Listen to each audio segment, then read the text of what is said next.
sleep restful. On a scale from 1 to 5, 1 being not at all fatigued and 5 being very fatigued, how fatigued do you feel today?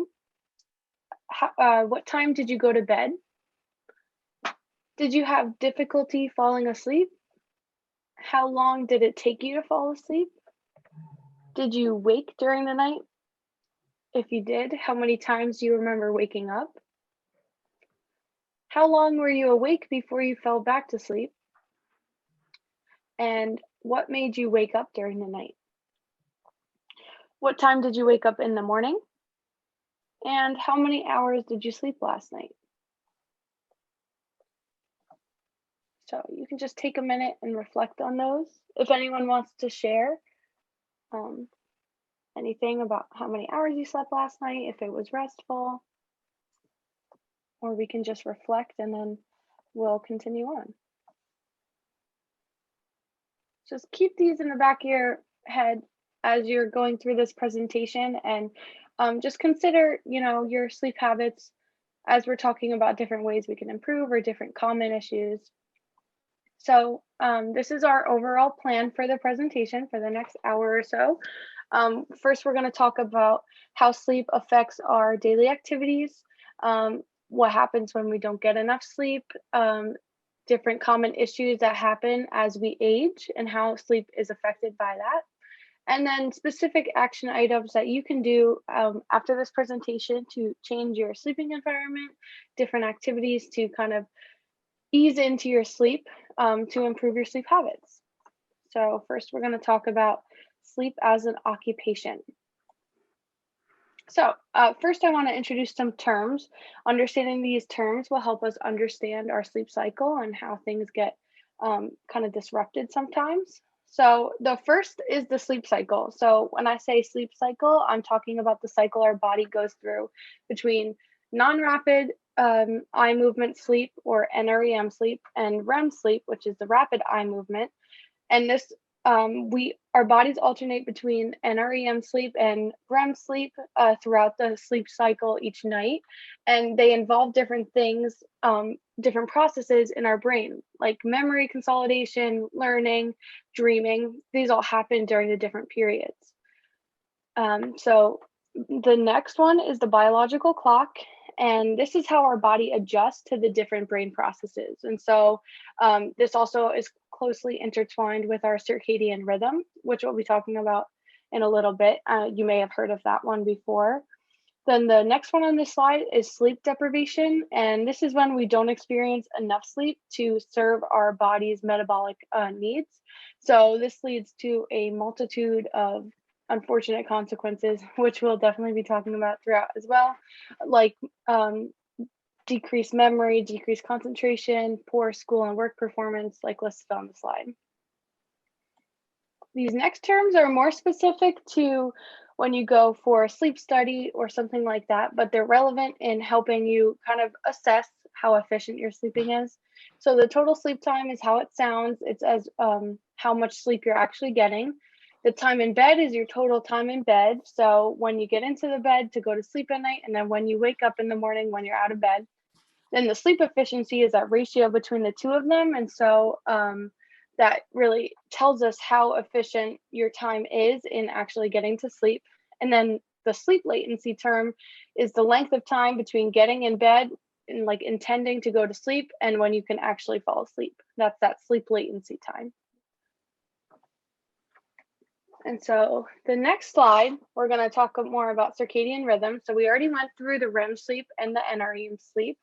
But the circadian rhythm is our body's 24-hour biological clock. So this responds to cues of light and dark, which comes into play when we talk about the environmental modifications that we can implement.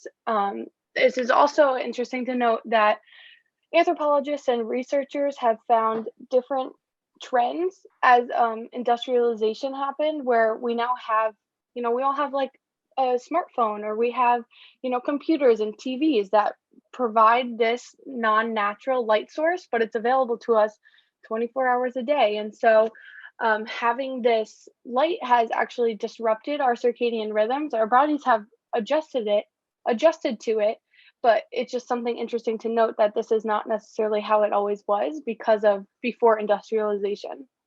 Then there's also all these hormones that I have listed on this slide that contribute to our body's process of preparing and then actually sleeping.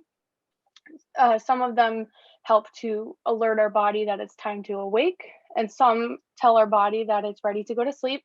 But typically, when there's a hormone disruption or when there's an imbalance, that's when we'll see sleep differences or disruption in our sleep patterns. And so that's when it would be a great idea to like consult with your medical team to try and see if there's anything medically that can be intervened on in these hormones to kind of regulate so we can get back to having a typical sleep pattern.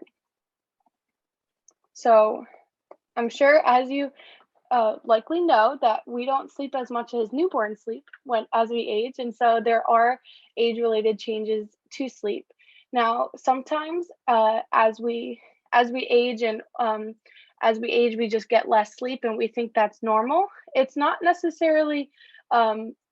We have to remember that there are still metabolic needs that our body has to get a certain amount of sleep, but typically we can kind of spread it out. If we need to supplement with a nap, that's okay, but there are still certain age requirements or sleeping recommendations rather, by age, that I'll show you the chart in just a little bit. But for example, newborns, they sleep between 16 and 20 hours a day typically, and typically in very short increments and throughout the 24-hour cycle, where as we age, it becomes consolidated to at night and then maybe an afternoon nap. And then as we age, we typically end up just sleeping overnight. And then as we continue to age, sometimes we're not able to sleep as well at night. And so we supplement with a nap during the day. In older adulthood, typically the trend is that there's less nocturnal sleep. And so that means, less sleep through the night and typically more supplementing naps during the day to kind of make up for that. And this is due to many contributing factors like health conditions that we're going to continue to talk about. And some of these, this next slide goes over some consequences that sleep deprivation brings along. So none of them are fun, and some of them can be pretty severe, but you'll find a lot of cognitive effects like decreased concentration. Your memory may be a lot harder to remember things. It may be a lot harder to pay attention to what you're doing. You may be more moody, more irritable, like running on a short fuse, and you're likely going to be very tired when you lose a couple sleep. I know this is not really groundbreaking. We have all felt this when you don't get a good night's sleep. But when we continue to lose sleep and consecutively we're not getting enough sleep for our body, these consequences keep evolving into more systemic things.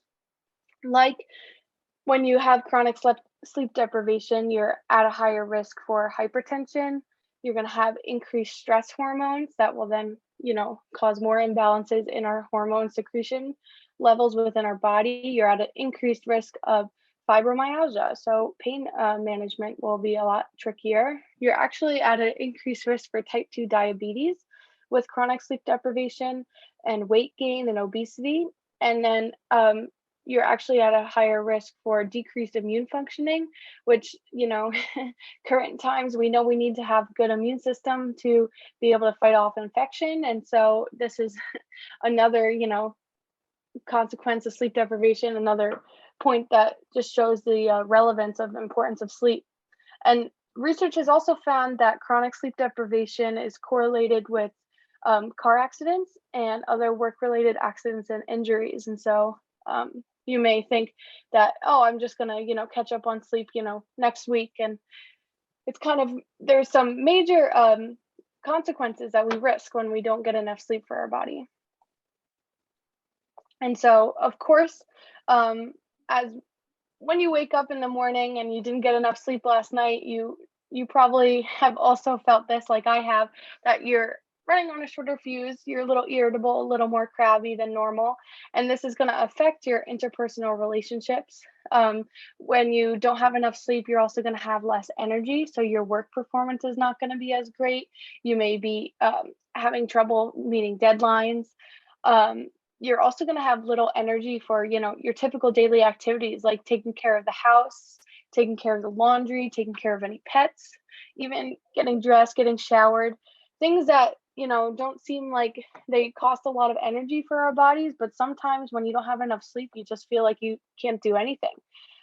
And then also you're at a higher risk for social isolation when you don't get enough sleep, and which is, if we've learned anything this past year and change, we know the importance of social connection. We're craving it, right? And so not getting enough sleep doesn't provide us any energy to prioritize that social connection, which can be detrimental. So one last tidbit about current research. This research was actually just published last week, and it kind of speaks to the importance of sleep throughout your life and how we can't really just ignore it in our younger years. But this was research based in the United Kingdom, and it followed close to 8,000 people for 25 years. It was longitudinal. And they surveyed the individuals about their sleeping habits, their regular health habits, and different lifestyle choices. And they actually found that individuals who in their 50s were sleeping 6 hours or less regularly, they were 30% more likely to be diagnosed with the dementia at 75 years old. So that speaks to the long-term effects of sleep deprivation and how it's kind of a preventable issue if dealt with properly with medical management and different occupational intervention. So I just thought this was interesting to include as it's new research and speaks to the importance. So next, with all that background information, we're going to jump into sleep and aging. So research tells us that 40 to 70% of older adults have problems sleeping. And there are many reasons for this, which we'll get into, but this statistic tells us just how major of an issue this is. And if you're having trouble sleeping, you are absolutely not alone in this issue. It's actually pretty common, unfortunately. Not a fun, common thing to have. So this table of recommendations is from the American Sleep Association, and this just lays out the different hours that are recommended by age. So as we talked about before, newborns are going to sleep an abundant more amount than we are as typical adults. So again, that's going to be spread out between the 24 hours. But these recommendations are for a 24-hour cycle. And so you can see adults, once you reach 18, the typical recommended hour of sleep is between 7 and 9 hours. And then older adults at 65 and plus is between 7 and 8. So typically aiming for about 7 hours of sleep should support your body's metabolic needs, your hormone needs, everything to continue processing in your brain and your functioning to support your full energetic life. And so shooting for 7 hours a night is a pretty good bet.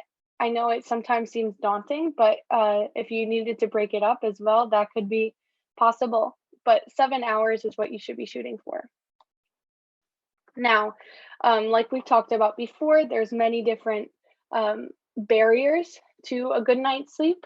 Some of these health conditions here listed, they can overlap. They can, make it harder for you to sleep. One thing I want to bring your attention to is the effect of polypharmacy, which is when you're on multiple medications, and these medications may be overlapping and interacting to make it harder for you to sleep. And they may, have pretty serious side effects. And so this is when I just want to talk about consulting with your doctor and your medical team to, when you're going onto a new medication, talking about the side effects, talking about interactions with other medications that you may be on.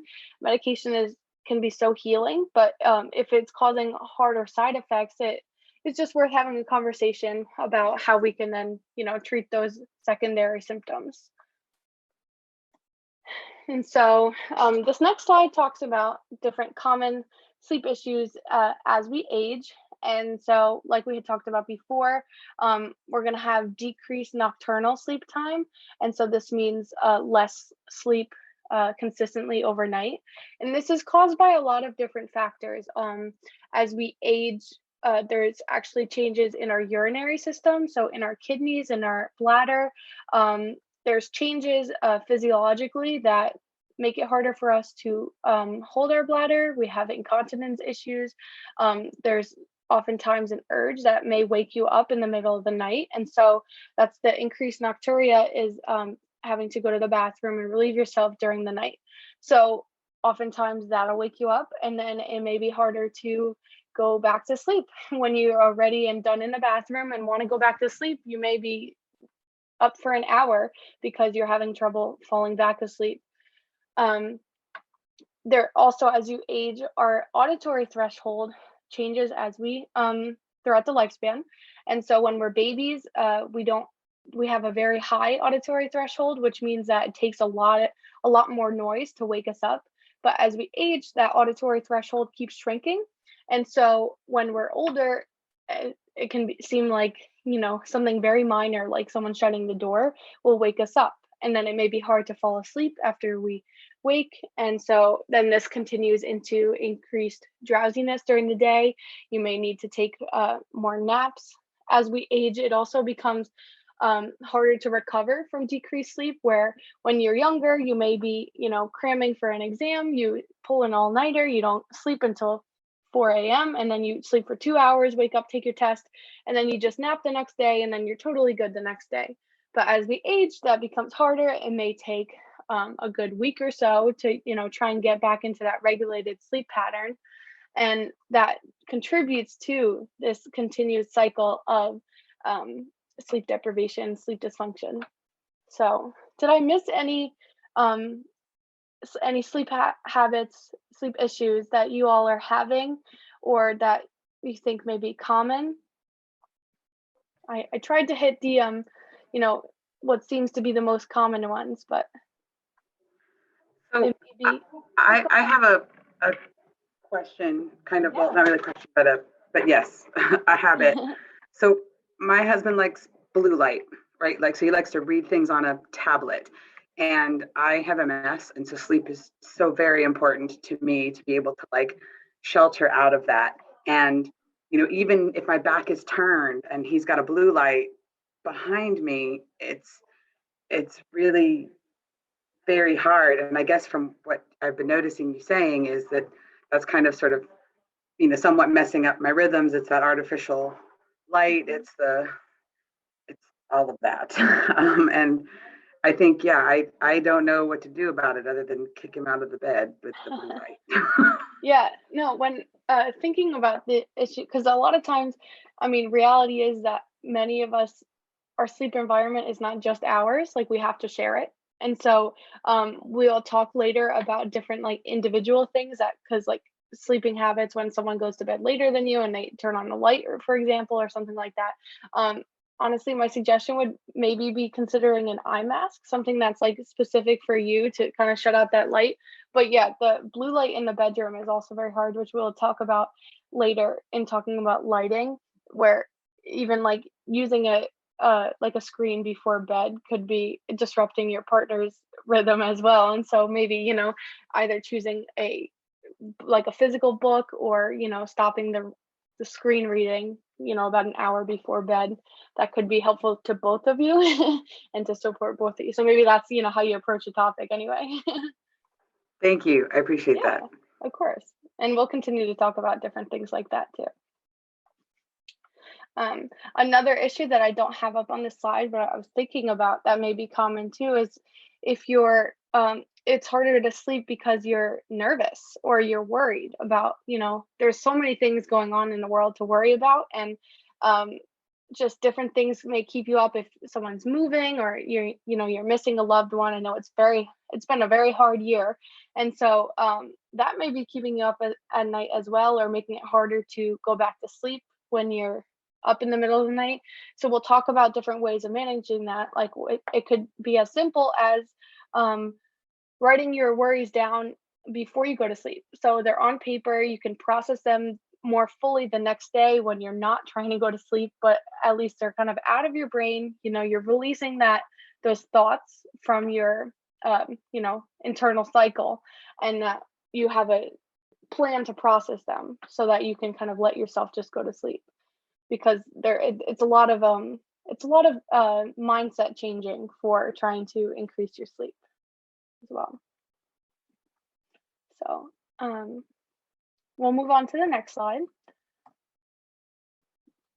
Okay, so like we were just talking about before, the lifestyle choices that we make greatly affect our sleep. So many people may exercise too late in the day. Exercising is an interesting point because exercise can really help to regulate our body's hormone levels.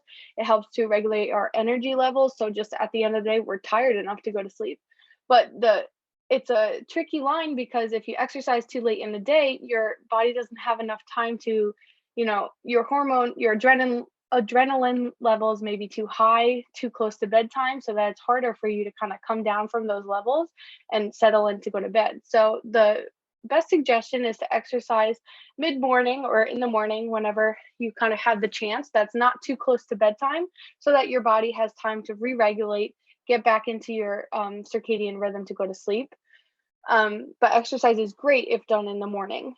Anything light, like just walking or, yoga, anything like that. Anything that's like low impact, not going to put too much stress on your body as well, but anything that'll regulate your energy levels. If we use the bedroom for activities other than sleeping, this could also affect our sleep. And so it's kind of a hard point when so many of us are working from home or doing different activities at home now, because we're all pretty much at home because of the past year. And so if you can, trying to rearrange your space so that you don't have to have your desk in your bedroom, or you can limit that time. It'll help for our bodies to simply associate our bedroom with sleeping rather than working, watching TV, reading, anything like that. Using the bedroom just for sleep will help us to, okay, when we go into bed, or when we go into our bedroom, we're going to sleep. And this is like helps our body associate, make those cues. Now, caffeine and nicotine both being stimulants, will disrupt our hormone levels and make it harder for us to go to sleep. And so I know coffee is a big one. I'm also a coffee drinker, and it's not to say to cut it out completely, but it's more limiting it in the afternoon, kind of make a cutoff that will work for your body. You'll have to figure out what exactly works. You probably already know that caffeine may keep you up, and you have to switch to non-caffeinated tea in the afternoon, for example. And then same for nicotine and cigarettes. The suggestion, if you smoke, is to cut it off, but at least 2 to 3 hours before bedtime, again, so your body's hormones can adjust to be able to go to sleep. Now, fluid intake is also a habit that you've probably heard about affecting your sleep, and you probably just know it if you're waking up to use the bathroom. If you can, try and limit fluids 1 to 2 hours before bed as well, and just so that your body is able to process everything, and so you can go to the bathroom and then go to sleep and hopefully not have to wake up 8 times throughout the night because you're drinking a lot. This is to say, so maybe you can just try and figure out different habits of drinking more in the morning and then spreading it out throughout the day, instead of just, oh, I forgot, I haven't drank enough water today, I'm feeling dehydrated, let me just chug some water before I go to sleep. That may backfire. Another issue that may be affecting your sleep is if you're going to bed at various times. So if one day you're going to bed at midnight, and then one day you're going to bed at 9 p.m. and then another day you're going to bed at 7:30. This fluctuation in bedtime, it makes it more difficult for our body to associate a time, like a bedtime, with going to sleep. And so if we actually try and keep this consistent and say, okay, every night at 9 o'clock I'm going to be in bed, going to go to sleep, setting up that sleep pattern, that sleep routine, will help our body cue the rest of our body to start the process of getting ready, preparing for sleep. And then the last point on this slide, stress. I know it's very hard to avoid. There are so many things that are causing stress this year on top of just regular everyday stress. and it's not necessarily because so it's pretty inevitable that we'll face some stress throughout our lives, but it's the way we manage our stress and the way we cope with any stressors that, prop up is that's how we're going to affect our sleep in a positive way. And so dealing with different things through journaling and making sure we process our stress and um, different mindfulness activities that we'll get into as well. This can impact your sleep in a positive way so that you're not going to bed stressed. And increased stress hormones will, again, like we had talked about before, they'll cause imbalances with our other hormones that help to regulate our sleep wake cycle. So, finding ways that help us manage our stress can be exponentially helpful in multiple ways. And yeah, like I had mentioned, coffee is essential in my life, and I know in many lives, and many other people's lives. I'm not saying to cut out coffee, and it's just I wanted to talk about how we use coffee as a counteracting component for when we lose sleep, and that's totally fine. And typically, people will have a pattern of drinking a cup of coffee every day. I just wanted to note that as we drink more, it's not.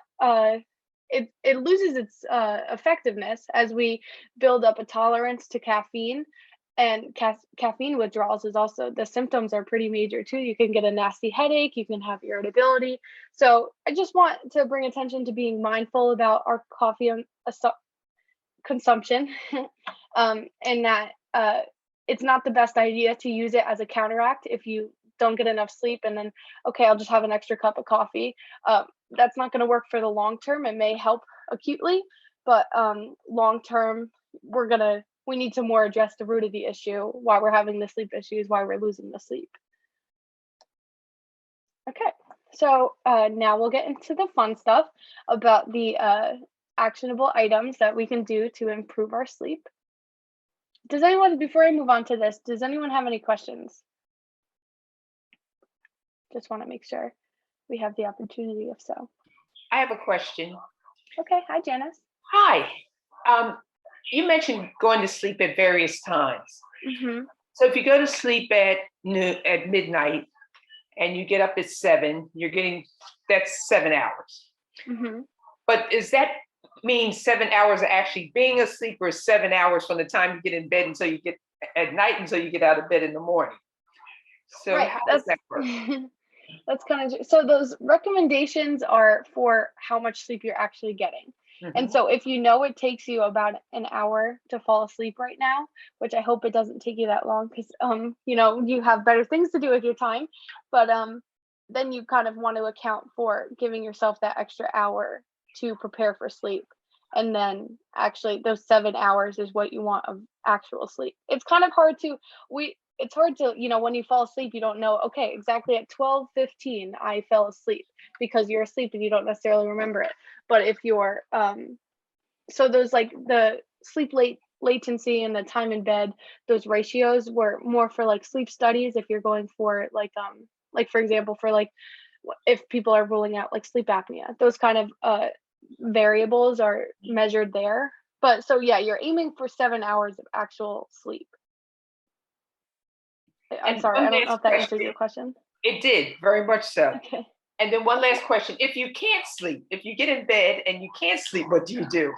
I know, that's a tricky one too. And so I've read in some places they say, okay, if you're not able to sleep, then get up and do something that will then help you go to sleep. So like, for example, doing some yoga or something that's calming to be able to try and elicit that sleep. And then some people say, well, just stay in bed and really try, just kind of like, focus in. And so we're going to talk about different like meditation that may help you in calming your body down to be able to lead to that sleep. Insomnia is real and it will, cause some issues, but it's kind of an individualized process of figuring out what works best for you and hopefully implementing some of these things that we're going to talk about to make it easier for you to go to sleep. Thank you. Mm-hmm. Thanks for your question. Okay, so we'll get into these interventions. So this is just an overview of different things we're going to be talking about in this section. And so first we're going to talk about environmental modifications. So changes to your lighting, the temperature, noise, talking about your sleep environment, how you're setting yourself up to go to sleep. Then we're going to talk about activities to promote mindfulness and relaxation to help you better prepare your body to sleep and actually get to sleep. Now we're going to talk about keeping busy throughout the day, different hobbies and things that support your energy levels. Then we'll talk about sensory-based strategies and different things that you can support your central nervous system to support a calm environment.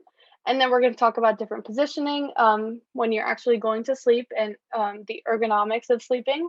And then lastly, we'll finish up talking about sleep routines and, consistency in our patterns. So first up is environmental modifications. And so at night, our bodies actually drop 1 to 2 degrees in temperature, and we kind of want our sleep environment to match that to find that balance. So our bedroom should be cool, but not cold. Again, this is a very individualized thing. And so you're going to find what works best for you. You don't want to be so cold that you wake up shivering, and you don't want to be so warm that you wake up sweating. So these are things we can, it's kind of a trial and error thing here, but you don't want to set yourself up for failure by having it way too cold and you wake up in the middle of the night. And you can also adjust these by using multiple blankets or, having kind of monitoring what temperature works best for you. Noise in the bedroom, ideally, we want minimal noise and minimal distraction. So I know some people listen to TV, and if it's white noise or, play the TV overnight, if it's white noise, that helps. It could be helpful to try and swap out the TV for like a white noise machine or some peaceful music, because the light of the TV may actually be more damaging, I guess, to your sleep cycle. And ideally, we don't really want any noise because that stimuli may be distracting to our sleep process. So peaceful music, white noise has been found to be beneficial, but we just don't want as many, like anything that's going to draw your attention away from sleep. And so, like we had talked about before, when you may have, if you live with grandkids or kids or anybody else who may have different schedules than you or different noise requirements, earplugs may work as an individual, adjustment to try and block out the noise. A lot of people find a fan beneficial for both of these things, for the temperature and noise. I sleep with a fan at night, and I think it's very helpful because it's kind of that, the noise, so it's not so quiet that you can't fall asleep, but it also is like, it keeps me cool without having to run the air conditioning at night. So I find it works multiple ways. And so then this slide goes over specifically lighting. So when we talked about the circadian rhythm before, so at night when our body is preparing to go to sleep, it typically responds to sunrise and sunset. And so that's why we, go to sleep at night. So we want our light to kind of gradually support that cycle. And so if we can, dimming lights before bedtime, super helpful in preparing for sleep. If not, kind of just making sure we don't have super bright lights at night, which we'll talk about the different types of lights. If you can hopefully you have shades or blinds available in your bedroom so that you can try and block out the night. So the moon is not like blaring, shining into your bedroom, which the moon last night is pretty inevitable. But there's these things called blackout curtains, and they're available pretty much many department stores like Target, Walmart. You can get them on Amazon. These are a suggestion that it's not, if you have regular blinds that are working, excellent, but blackout curtains help to block out all light and also noise from anything on the street or outside your window. So if you find that your shades are not working as ideally as you would want to in blocking out the lights, blackout curtains could be good to consider. And again, eye masks can be helpful when there's multiple people in your sleeping environment, or if you find that you still see things through the shades, or in the morning before you're ready to wake up, you're waking up because of light. eye mask could be something to help. You can get weighted eye masks that may be more soothing for our sensory system as well. Or you can get them in very cute colors or anything like that. You can get like lavender eye masks. They have lots of options. Now these are there's different types of lighting, which is sometimes not really obvious, but if you think of like fluorescent, like dining hall lighting, like if you go to the mall food court and it's super bright in there, that's that cool white. It has more of a white tint, and like it's very, very bright, and it's an alerting color. And so on the left here is the warm white. So that has more of a yellow hue, and that's what we want in the bedroom, in the living room, in areas where you want to be calm and you're kind of easing into sleep. So if you can, having that yellow warm light is what you want to support our circadian rhythm, support getting into bed and getting to sleep. Where the cool white is very energizing and it'll alert you. So in the morning, cool white is great. In the kitchen, for task lighting, for reading, cool white is ideal for that. But getting ready to go to sleep, you want the warm white if possible, with that yellow tint. And so this is another example of the warm light in the bathroom versus the cool light. So if you're getting up in the middle of the night to go to the bathroom, you may find that turning on the bathroom light is wakes you up fully. And it may make it harder for you to go to sleep if you are totally awake when you hit the bathroom, and then you're trying to go to sleep 10 minutes later and your body's kind of alert, thinks it's time to wake up. So having warm light in the bathroom may affect that. And on the left here, these are they're motion sensor lights. So if you have night lights in the bedroom, this could be an option. These are battery pack, or they're run by battery, and so you don't need outlets for them, and they come in different colors of or different shades of warm light and cool light. Warm light night lights would be great to line your walk to the bathroom, to A, avoid falls, and B, have the warm light not being so alerting as you're going to the bathroom. And so this could be a cheap option. They're not expensive. You can get them at Target or Walmart, anywhere really, Amazon, and you're able to choose the warm option. And so this next slide talks about how you can actually tell when what shade the light bulb you're going to buy is. So you see here with the green outline, I don't know if you can see my mouse, but the bigger picture is basically a light bulb nutrition facts. And so it kind of goes through the different aspects of the light bulb. And so it goes through energy, life, but what I want to draw your attention to here is this light appearance box. And so the light bulbs run on a scale between warm and cool. And we want the warmer side for the bedroom, and like we had talked about, so to prepare our bodies for sleep. The cool light bulbs can be helpful in places like your bathroom or an office, something like that. If you can't find this on a light bulb box, they should be readily available on the light bulb boxes, but likely anywhere you're going to buy light bulbs from, like Home Depot, Lowe's, Walmart, anything like that. An employee should be able to help you as well in, deciphering whether it's going to be a warm light or a cool light. And then also, so as we were talking about our phones and tablets and everything like that, that blue light that's coming off of those electronics, it can be harmful and disruptive to the circadian rhythms and kind of mess with our hormones. And so we want to try and minimize that. And so technology has come out. It's really evolved pretty amazingly. But so on these iPhones, you can adjust your settings to make it easier or minimize really the blue light that's actually emitting off of them. So these are the instructions on here. You can really find these instructions on Google, but I just kind of included them to show you that each phone, if you don't have an iPhone, Androids also have it.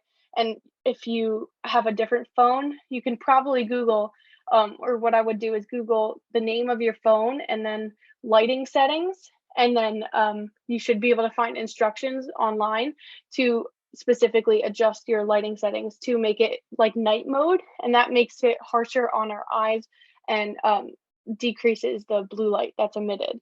So we're going to talk about it in a minute too, but really we want to limit our technology about an hour before bedtime so that our body doesn't have those artificial lights or the different disruptors, messing with or interfering with our hormone levels, trying to prepare for bed. So that was environmental modifications. Now we're going to talk about different mindfulness patterns and relaxation techniques that we can go into to prepare for bed. So meditation can be actually really helpful in going to sleep.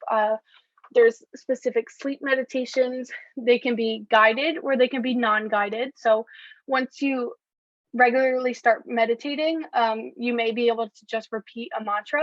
And so you don't need to listen to a soundtrack kind of someone guiding you to calm your thoughts and everything like that, everything that goes into meditation. But you'll find what works best for you if you wanted to try meditation.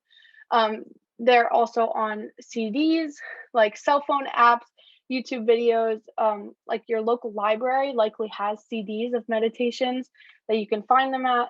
There's different cell phone apps that you can find in your app store.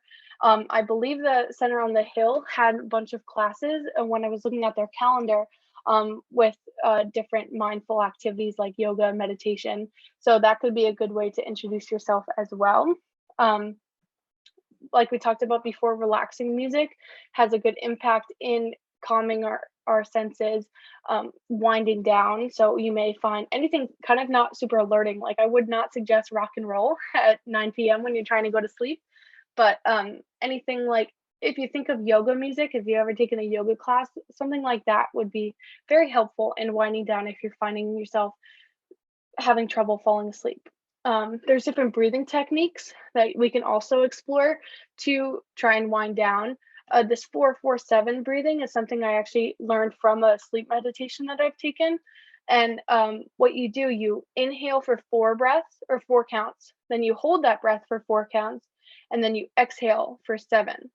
So if we want to do it right now, I can count for the 4 counts. And so I'll count aloud and then we'll just do it together. So what you're going to do, you're going to inhale for 4, I'll say it again, and then you're going to hold your breath for 4, and then we're going to exhale for 7. And so this kind of just brings our attention to our breath and really slows our nervous system down to then ease into sleep. So I'll count. So let's inhale, 1, 2, 3, 4, and then hold your breath for 4, 1, 2, 3, 4. Now exhale, 1, 2, 3, 4, 5, 6, 7. And then ideally, we would repeat that and continue repeating it until you can count in your head. That's typically how I would do it. And you count in your head and you just go along and you're paying attention to your breath, and you'll find that you may fall asleep soon because it's very calming, repetitive action that actually slows our nervous system down. So yeah, that was 4-4-7 breathing. There's also different types of breathing techniques that you would probably find in different meditations or yoga classes that you may find works differently or better, or that you just like better. So that's something to explore as well. Now we have yoga as well. Now yoga can be a great form of exercise, stretching, very good. There's all sorts of modifications, like there's chair yoga or gentle yoga. I definitely saw some yoga classes on the Center of the Hill calendar, so that could be worth checking out. But there's also yoga YouTube videos or books, anything like there's so many different options. And once you learn different yoga poses, you probably know yoga poses that may just be helpful in stretching. You can incorporate that into a sleep routine to kind of wind down.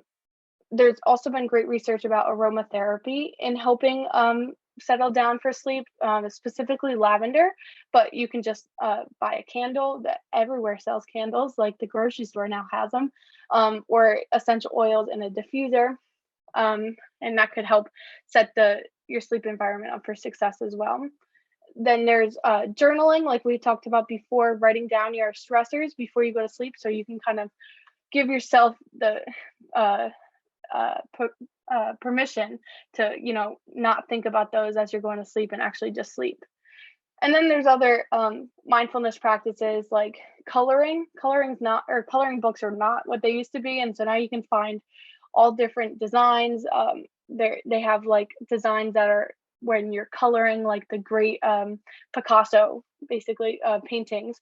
There's different body scanning meditations, like we talked about with meditations, but that's more bringing attention to specific parts of your body.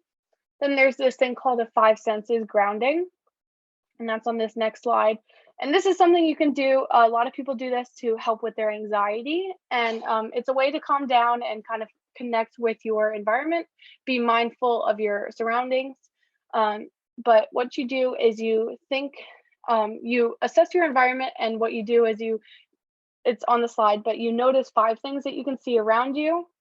You notice 4 things that you can hear around you. You notice 3 things that you can feel. You notice 2 things that you can smell around you. And you notice 1 thing you can taste. And so this is just a helpful tool to have in your back pocket that you can kind of call on when you're feeling a little anxious or worked up, or you want to calm down. It doesn't also have to go along this pattern. You could just think of 1 sense or 1 thing per sense if you feel that's easier as well.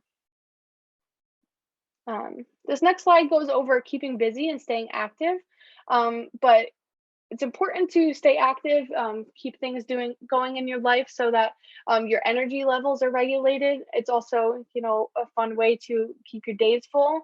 And there's all sorts of studies that have different attributes of the benefits of being active as you age. But these are some hobbies that may be fun to explore. I know in the beginning of the pandemic, I picked up crocheting, and it's been super helpful and just, a fun thing to do. These are some examples of exercising that you could be doing in that morning exercise, like we talked about before.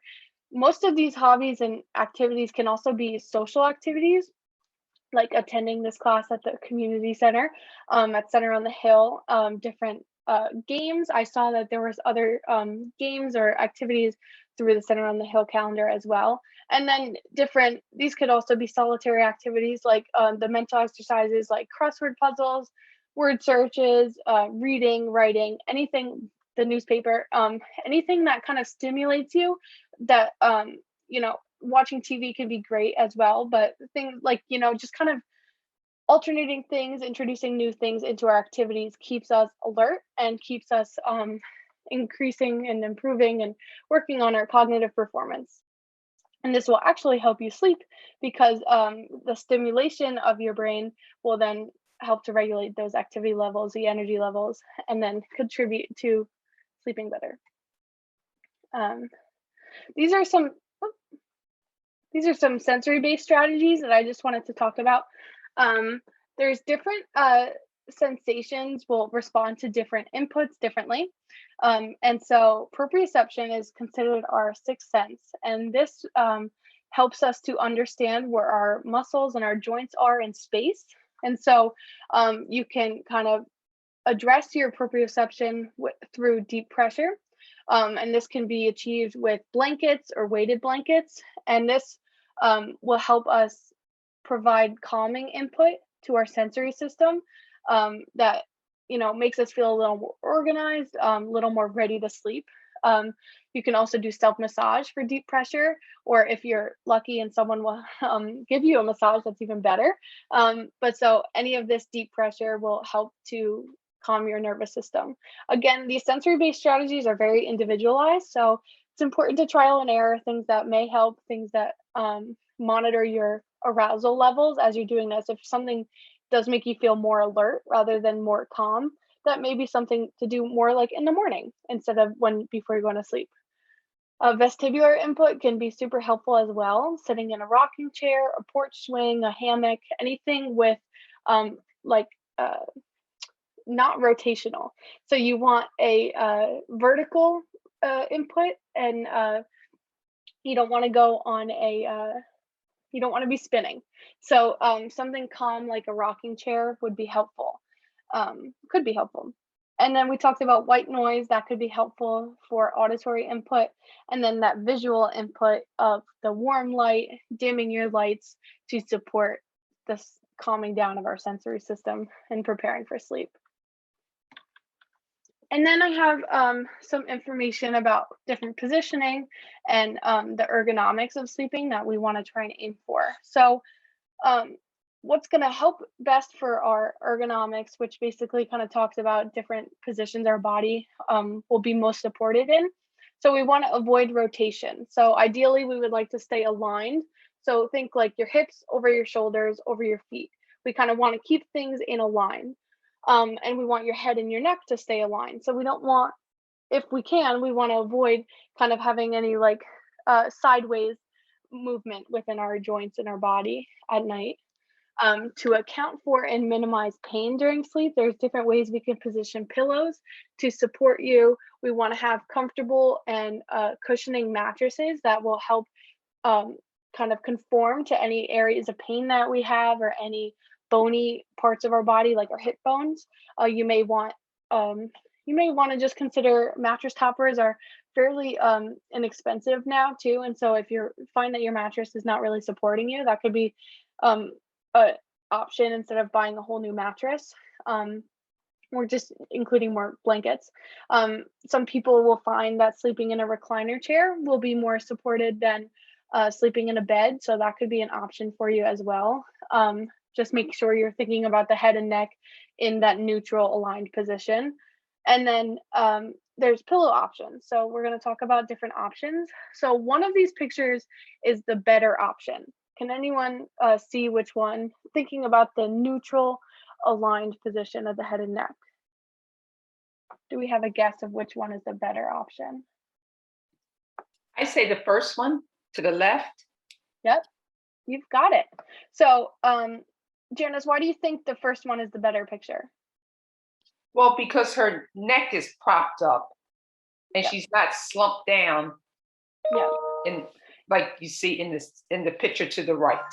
Yep, that's great. Yeah, so in this picture over here on the right, her neck is actually flexed forward. And so you can see that her shoulders are not on the pillow, where in the picture on the left, her shoulders are also supported so that her neck is not flexed forward. It's more neutral, which will cause less strain on your muscles in your neck and will, support your sleep better. You won't wake up feeling so stiff.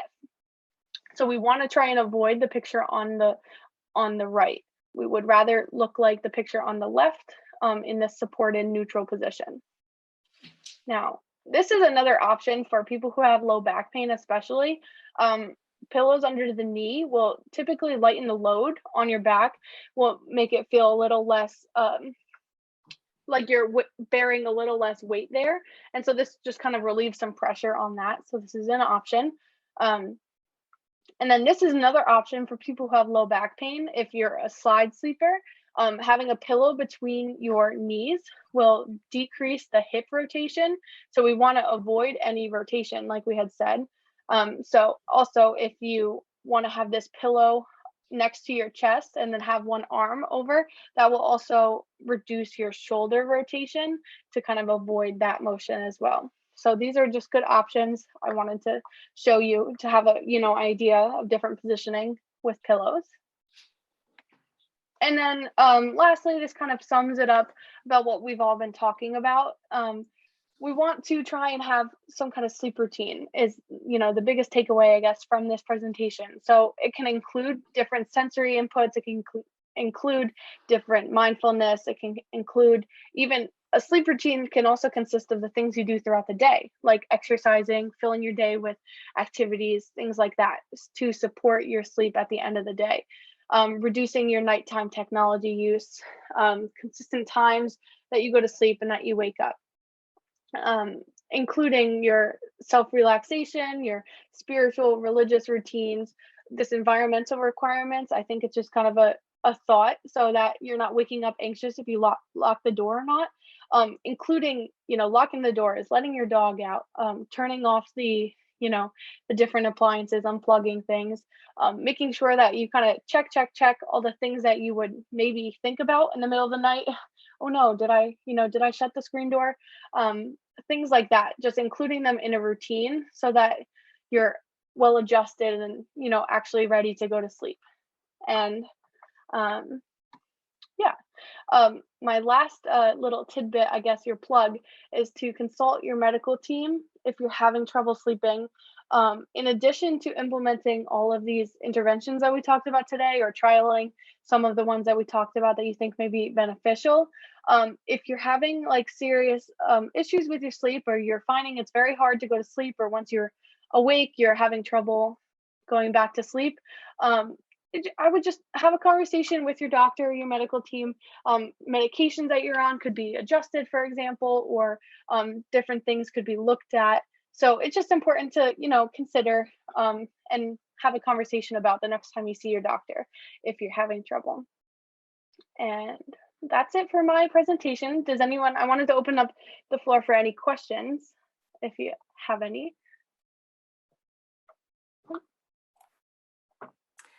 I just want to thank you, Lizzie. Excellent job. I just wanted to mention something. I was thinking about what Janice had said, and I struggle with that too, where I have all the best intentions and I've gotten myself to bed early, and then I just lie there and my brain just starts. And I would suggest it's worked for me is experimenting. I've come to learn when it's time for me to just get up out of bed, and even if it's undesirable and it's 1 a.m. and I would rather be sleeping peacefully, sometimes just waking up and moving about the house and doing a few silly little activities in the home that aren't alerting, as you had mentioned, but just kind of scooting around the home. Sometimes half an hour, 40 minutes of that allows me to get back into bed and be able to fall asleep easily. Although, because what I found for me worse is to struggle and roll around in bed, and then it just gets my mind going even more, and I start to become frustrated and upset. It just makes it worse.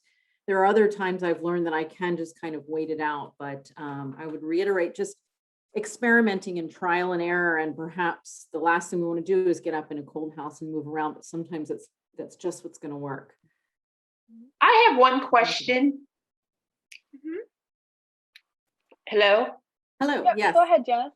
Oh, can you tell me if you have trouble breathing, how should you sleep? Should you sleep on your back or your side, or?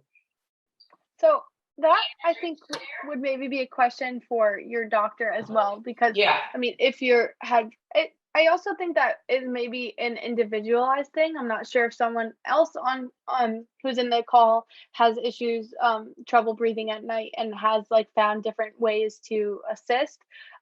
It may be, some people who have to wear the CPAP machine at night will have to sleep on their back to kind of support that process. And it may be worth trialing and erroring. Sorry, I don't have like a distinct, concrete answer to that.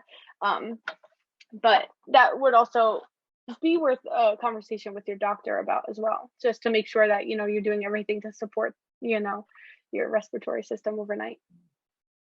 Yes, I would reiterate that for sure, of course, because it depends on your particular biology and what's needed. I know that when I'm having a lot of difficulty, if I have a cold, or I'm having difficulty with allergies, for example, sitting kind of propped up almost I'm in bed, but almost in an upright position is very helpful for me for drainage. So that's what's been helpful. I've also had a lot of luck in a lazy boy or a recliner as well. So they don't have to prop myself up so much in bed. The recliner is doing it for me. So I think different positioning, as Lizzie mentioned, as long as it's cleared by your doctor. For example, if you have some other medical considerations and you're cleared to kind of trial out all these different positions, I would try a more upright position, which seems a little counterintuitive, but sometimes with enough pillows, it's just the right alignment. Yep, great. So I have a question here in the that joining us in person from Bonnie. Yes, Bonnie, come ask. Okay, so yeah, her question is, if you lay down in bed but you don't go to sleep, is there any benefit to that? Because she has like a cousin who doesn't, who said that if you lay down in bed and you don't get any sleep, that where is there benefit in that? Does the body get rest if you're not sleeping, but you're just at rest or laying down? So there's definitely, sleep involves more than just like, it's funny actually, because we consider sleep as, rest for our body, but there's so many brain processes that's going on. So sleep is really essential for rest. I think resting, like laying in bed, even if you're not actually getting sleep, will be helpful for, the rest for your muscles and your body, so that you're not always in that vertical position and things like, like offloading the different weight, tension and stuff like that. But if you're not able to get any sleep overnight, I would definitely, consult your medical team about trying to achieve that, because our bodies need the actual sleep, that time for our body to be in the NREM and the REM sleep, for those brain processes to happen. And that's when we're really going to get the most benefit, when we're actually sleeping. I definitely think that if you're not able to sleep, still trying to maintain that sleep routine to try and, you're basically trying to convince your body to sleep. And so continuing to make those associations for your body that nighttime is the time to go in bed and try and sleep, that will be helpful. And I would continue to encourage that. But if you're not able to actually achieve sleep throughout the night, I would definitely be talking to your doctor about possibly medication changes or anything like that. Yeah, that's okay. So she says sometimes she can't sleep, and then she worries about sleeping.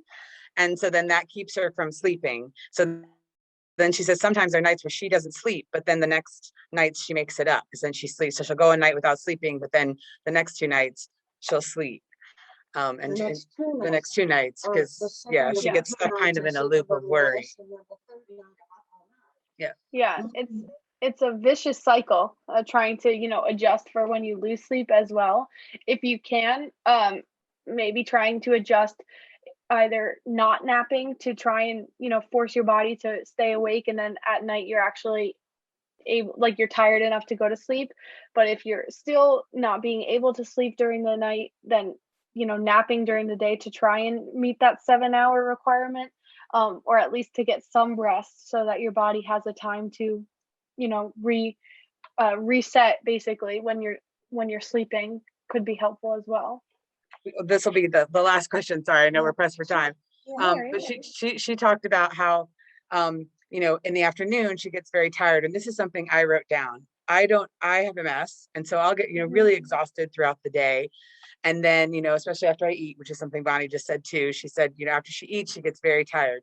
But then it gets time to go to bed. You're like, I've been so tired, I'm definitely going to fall asleep right away. And then you go to bed and you're wide awake. It's like my brain doesn't turn off. And I'm like, wait, I was just so tired all day long. But yet now my body won't shut down. And it's a very bizarre phenomenon. And I'm not sure why that happens, but I think, you mentioned some of why that happens, but yeah. No, it is bizarre, and it is way more common. You think you go throughout the day, and something I maybe didn't totally mention either, but I wanted to mention, is that as we're doing activities too, to try and avoid fatigue, we should be spacing out the activities as well. Like, exercising in the morning, then taking an hour rest or some, and then after a meal, maybe, it's totally, our bodies should have rest throughout the day as well. So after a meal, for example, sitting for 30 minutes or, however much your body tells you it needs, to just kind of rest and, digest. There's like body processes that have to happen anyway. So we don't want to just be running throughout the day, not ever giving ourselves a breath, basically. It's very confusing, the sleep cycle, honestly, and why we are tired throughout the day and then, are wired before we're trying to go to sleep is kind of confusing. My suggestion would be to try and incorporate some of these strategies that we talked about, to try and like make your sleep routine at night like really intentional in the activities that we're doing to try and wind down. So even if we're tired throughout the day, at 8 o'clock you feel wide awake, at 8:30 or whenever, about an hour before you're trying to go to sleep, trying to incorporate maybe turning off your technology, turning off the TV, maybe trying to do some coloring, something that's gonna like really just gives you the time to rest, the time to get ready for bed, anything like that. It may take some adjusting and some, some time to figure out what works best for you and your body, but trying to do some of these strategies to calm down, to wind down, maybe even sitting in a rocking chair before bed, that may be like a very helpful tool to, try and, like when newborns are born, we rock them to sleep. The same concept applies. We want that rocking, that motion may help to calm us down. Same for, the meditative aspects of coloring or meditation or the breathing technique. So I'm sorry, I don't have a more concrete answer of why it happens, but these may be worth trying to make it a little bit easier. That's great. Thank you. Thank you. Thank you so much. Thank you. Yeah. I appreciate it. Thanks for all of your questions. This was great. Does anyone have any last questions? I have one last question. Are we Go ahead, finished? Janice. Oh, okay, good. Melatonin. I've been thinking about this and thinking about this. Mhm. Is melatonin really natural for sleeping, or can you get used to it, or does your body get used to it and then you can't go to sleep? I'm always thinking I take it and then I'm scared. Yeah. So melatonin, our body, so like we had talked about with the hormones, melatonin is one of those hormones that helps us prepare to go to sleep, tells our body, okay, time to go to sleep.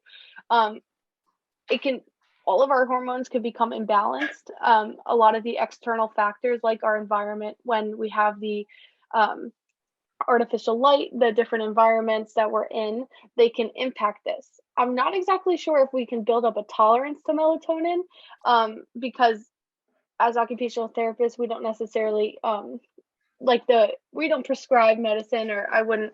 I think the supplements would be interesting to talk to your doctor about, because they would have more insight into just exactly how the hormone imbalance or how those supplements over a long time I know that people have found melatonin to be extremely helpful. Some people find the differences with like the different ways that it can be administered in like a liquid or pill. Those are very individualized decisions that would be best done with your doctor. But melatonin is a natural process within our body, but it can be disrupted from different factors. Oh, okay. Mm-hmm. Well, this has been very, very interesting. Are you going to do any other classes? Yes, thank you. I'm glad you enjoyed it. In I think about a month, on May 27th, I believe, we're doing a class on internet safety here through the Center on the Hill.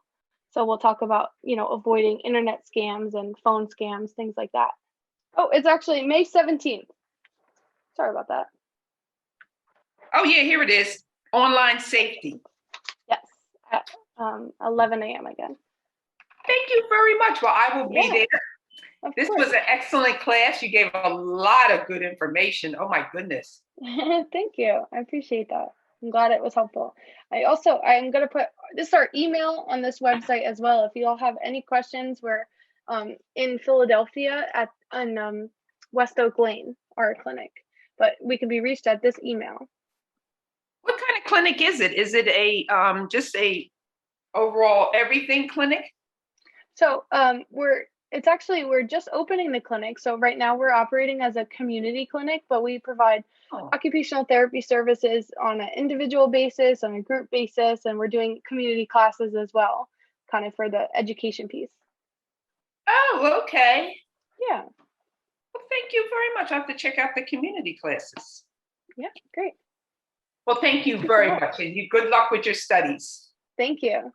Take care. Yeah. Thank you all so much, everyone, for joining us. Thank you so much, Sharon and Lizzie, for being here. This was incredibly informative. Those of you joining us online or watching this recorded afterwards, the handout that they shared with everyone will be also posted in our link below where this video will be. So thank you again for being with us today, and we look forward to having you all back to talk about online phone and internet scams later. Have a good rest of your day. Thank you. Thank you for having us. Thank you. Bye.